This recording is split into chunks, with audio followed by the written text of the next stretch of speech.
Hi hello welcome to Aadab Hyderabad. నేను మీ journalist Sai. ఈరోజు మనం టేకుల సోమవారం గ్రామంలో ఉన్నాము. ఇక్కడ ఇండిపెండెంట్ క్యాండిడేట్ సర్పంచ్గా పోటీ చేస్తున్న నారగోని మంజుల గారితో మాట్లాడదాం. ఒకసారి ఇండిపెండెంట్గా పోటీ చేస్తున్నారు. ఈ గ్రామంలో పరిస్థితి ఏంటి, ఎలా ఉంది ఒకసారి మాట్లాడదాం. సో ఎలా జరుగుతుందండి ప్రచారం? నమస్కారం. ఆదాబ్ హైదరాబాద్కి నమస్కారం. ప్రచారం ఎలా జరుగుతుంది? పర్లేదు, బాగానే జరుగుతుంది. కాకపోతే మేము ఓన్లీ మేమే చేసుకుంటున్నాం. మా ఫ్యామిలీ మాకు ఎవరు సపోర్ట్ లేదు. మేము ఇండిపెండెంట్గా చేస్తున్నాం కాబట్టి అందుకని మేమే. మంచి రెస్పాన్స్ అయితే ఉంది. బీసీలో ఐక్యతతో చేస్తున్నాం మేము. ఎందుకు మీరు నామినేషన్ వేశారు? మామగారు అంటే అంతకుముందు మా మామగారు 20 years బ్యాక్ చేసిర్రు. అంటే తను చేసిండు కదా, ఆయనకున్న సపోర్ట్ మాకు కూడా దక్కుతుందన్న నమ్మకంతో మేము పోటీ చేసినాం. ఓకే, మీరు చెప్పండి. పెద్దాయన, మీరు 20 ఏళ్ల క్రితం సర్పంచ్గా చేశారు. ఇప్పుడు మళ్ళీ సర్పంచ్ ఎన్నికలు వస్తున్నాయి. అప్పటికిప్పటికి ఏం తేడా ఉంది? ఏమి తేడా ఉందంటే ఇప్పుడు రాజకీయం ఎట్టుందండి సార్, 2006లోనే సర్పంచ్ పోటీ చేసినాం. అప్పుడు నా మీద ముగ్గురు చేశారు, టీడీపీ, టీఆర్ఎస్, కాంగ్రెస్.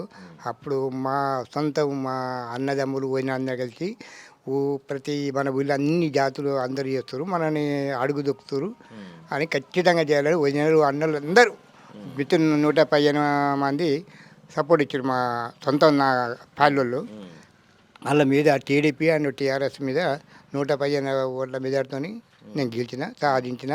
2006 నుంచి 2011 వరకు టేకుల సోమవారంలో ఫస్ట్ ఆసత్య గ్రామం చేసినాము. అది మన జానారెడ్డి గారు, అప్పుడు మన అడుగుడు పురుషోత్తమరెడ్డి గారు వాళ్ళ వలన పొయ్యి మాట్లాడి ఆదర్శ గ్రామం చేసింది. ఫస్ట్ 116 ఇందిరా పింఛన్లు రాయించాం. అప్పుడు 200 రూపాయలు పింఛను. ఆ తర్వాత ఆ పింఛన్ను కూడా అందరికన్నా ఆపోజిట్ పార్టీకి ఎక్కువ రాసిన, పంచాయతీ కుట్ర వస్తుంది. తర్వాత నేను 2011 వరకు 250 పింఛన్ రాసిన, 400 రేషన్ కార్డు ఇప్పించిన గ్రామంలో. 400 రేషన్ కార్డు, 250 పింఛన్ ఇప్పించాను. పనటవానిగూడెంలో 11 లక్షల పెట్టి నీళ్ళ ట్యాంక్ కట్టించాను. ట్యాంక్ నుంచి రోడ్డు యువతలకి కనీసం పైపు లైన్ వేసి రోడ్డు బలగజి పైపు లైన్ వేసినాం. వచ్చేది మా ఊరి చెరుకు 11 లక్షలు పెట్టి రిపేరింగ్ చేయించాం. సబ్స్టేషన్ ప్రజాపదములకు మన ఇప్పుడు మంత్రివర్యులు కోమరెడ్డి వెంకరెడ్డి గారు 1,25 లక్షలు పెట్టి సబ్స్టేషన్ అప్పటికప్పుడు మంజూరు చేసిండు. సబ్స్టేషన్ కూడా కట్టి అయిపోయింది. అదొకటి. గ్రామ పంచాయతీ 11 లక్షలు.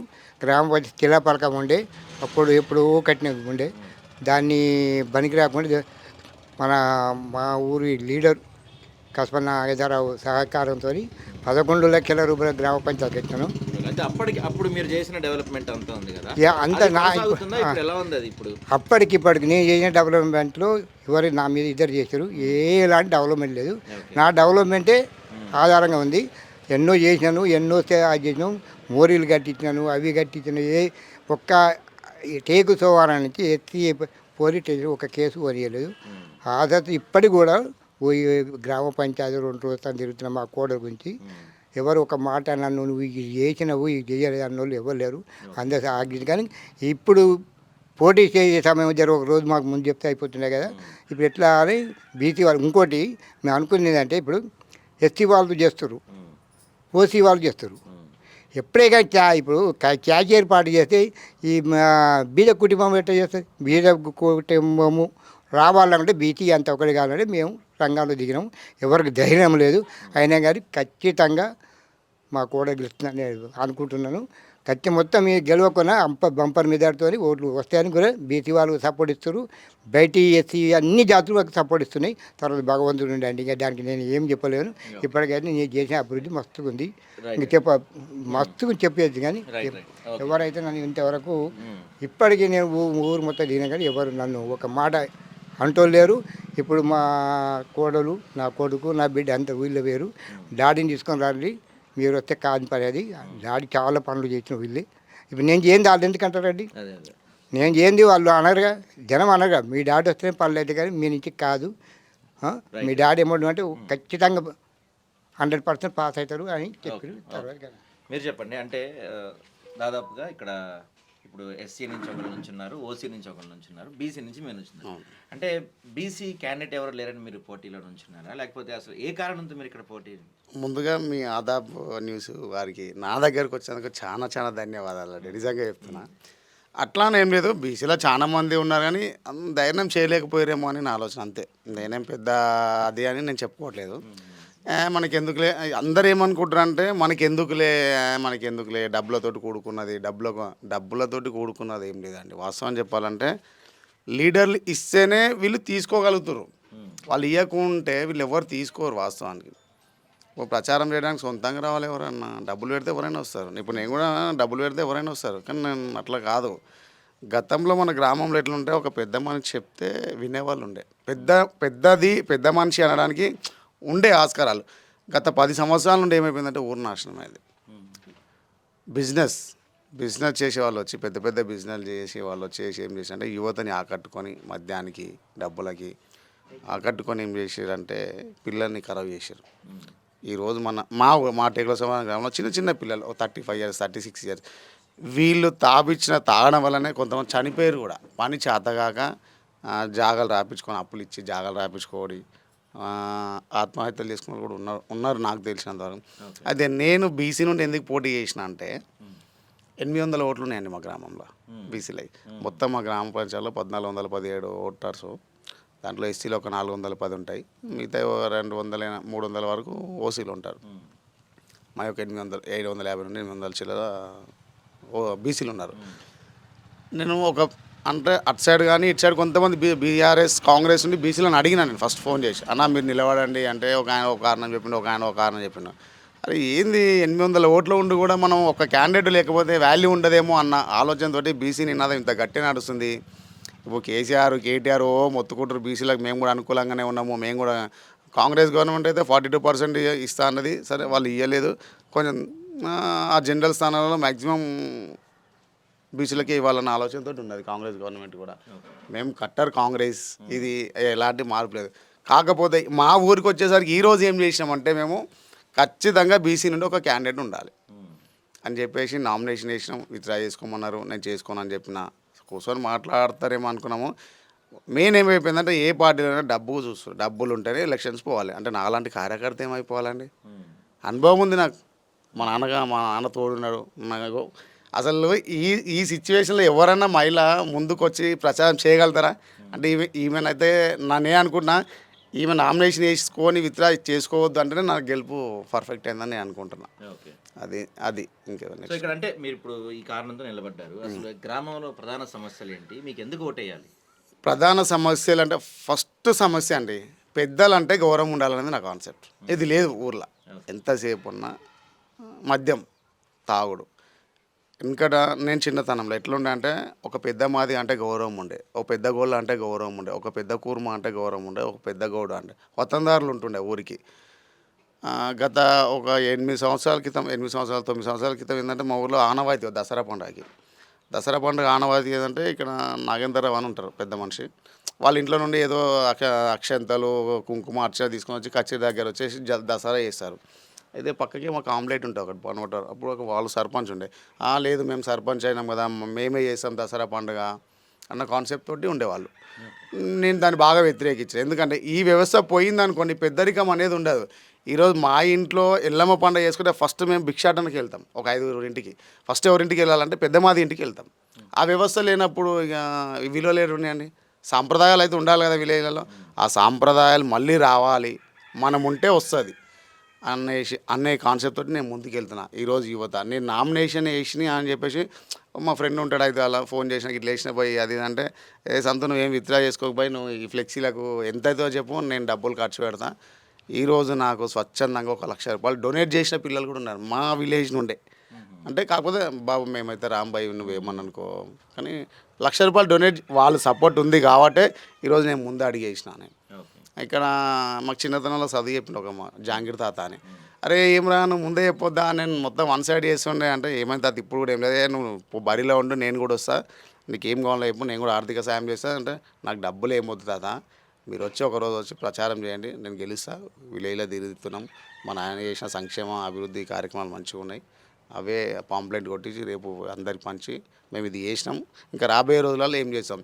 ఇంతమంది ఉన్నారు, మాకు బీసీ భవనం లేదు, ఇప్పుడు మేము గౌడ పనికి గీతా వాళ్ళ పని సంఘం అయితే మాకు ఒక కళ్ళు గీత సంఘం పనివాళ్ళ సంఘానికి ఒక సంఘం లేదు, గౌడ సంఘం. మేము వస్తే మాత్రం ఖచ్చితంగా బీసీలకు నడి విలేజ్లో ఎన్నో దగ్గర గవర్నమెంట్ జాగా చూసి అయినా సరే నా సొంత జాగాలో నుండి కూడా బీసీ భవనానికి ఒక 500 గజాలు నేను ఖచ్చితంగా ఇస్తా.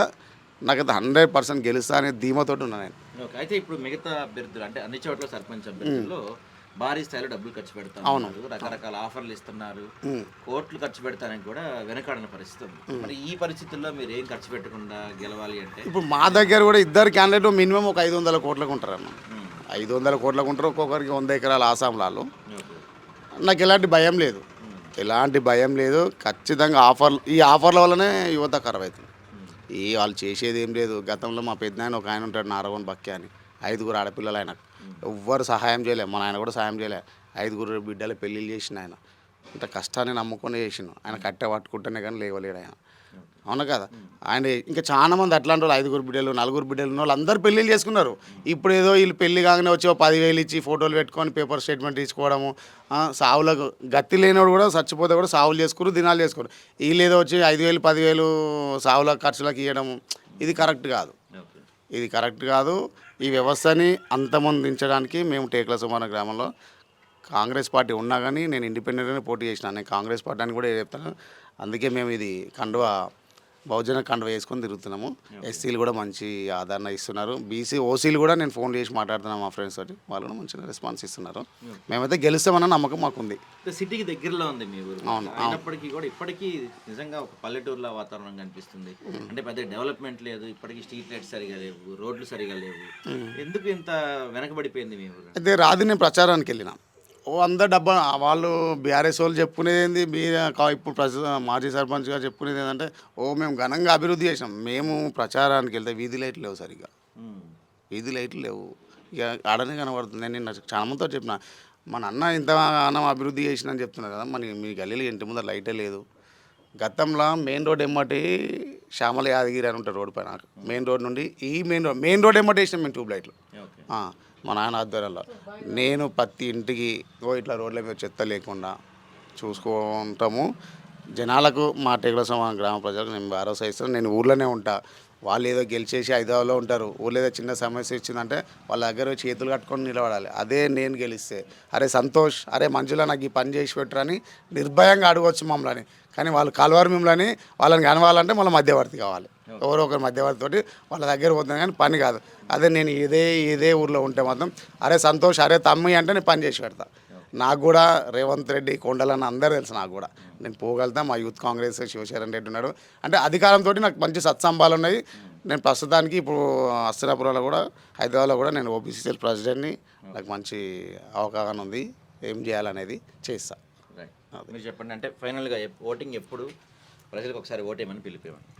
టేకుల సోమవారం గ్రామ ప్రజలందరికీ నా విన్నపం, నేను మీ పేదింటి బిడ్డనై మీ ముందుకు వస్తున్నాను. మీ అందరి ఆదరణతో గెలుస్తానన్న నమ్మకంతో నేను వచ్చిన. మా మామయ్యకి ఎలా అయితే సపోర్ట్ చేసిరో నాకు కూడా అలాగే సపోర్ట్ చేయాలని కోరుకుంటున్నాను మీ అందరినీ. 14 తారీఖు రోజు ఓటింగ్ ఉంది. అందరూ కత్తెర గుర్తుకు ఓటేసి నన్ను గెలిపించండి. అదే మీరు అసలు మీ గ్రామ సమస్యలు తెలుసా? మీరు గెలిస్తే ఉంటారా ఇక్కడ? మీరు ఎన్ని ఓట్లు ఉన్నాయి తెలుసా మీకు ఇక్కడ? తెలుసు గ్రామ సమస్యలు తెలుసు. 1417 ఓట్లు ఉన్నాయి. అందులో 700 చేంజ్ పైనే మగవాళ్ళు ఉన్నారు, పురుషులు. 800 వరకు లేడీస్ ఓట్లే ఉన్నాయి. అందుకని నేను ఇక్కడే ఉంటా. నాకు గ్రామ సమస్యలు కూడా తెలుసు. మా మామగారు సపోర్ట్ ఉన్నారు కాబట్టి, మా హస్బెండ్ లేకున్నా, మా హస్బెండ్ సిటీకి వెళ్ళినా నేను ఇక్కడ ఉండి చేస్తాను. జస్ట్ అంటే ఎలక్షన్స్ కోసం వచ్చారా? ఎలక్షన్స్ అయిపోగానే వెళ్ళిపోతారా? మళ్ళీ గెలిచినా ఓడినా ఇక్కడే ఉంటాం, ఏమి వెళ్ళాం. నాకు 3 ఆడపిల్లలు ఉన్నారు. ఎక్కడైనా ఒకటే కదా, అందుకని ఇక్కడే ఉంటాం. ఒకవేళ మీరు గెలిస్తే ఫస్ట్ గ్రామానికి ఏం చేస్తారు? గెలిస్తే ఫస్ట్ మాత్రం వీధి లైట్లు వేపిస్తాను. ఎందుకంటే నైట్ నేను ప్రచారానికి వెళ్ళినప్పుడు చాలా ఇబ్బంది అయింది. అసలు లైట్ లేవు. నేను టార్చ్ లైట్, నా మొబైల్ లైట్ ఆన్ చేసుకొని నేను ప్రచారానికి తిరిగిన.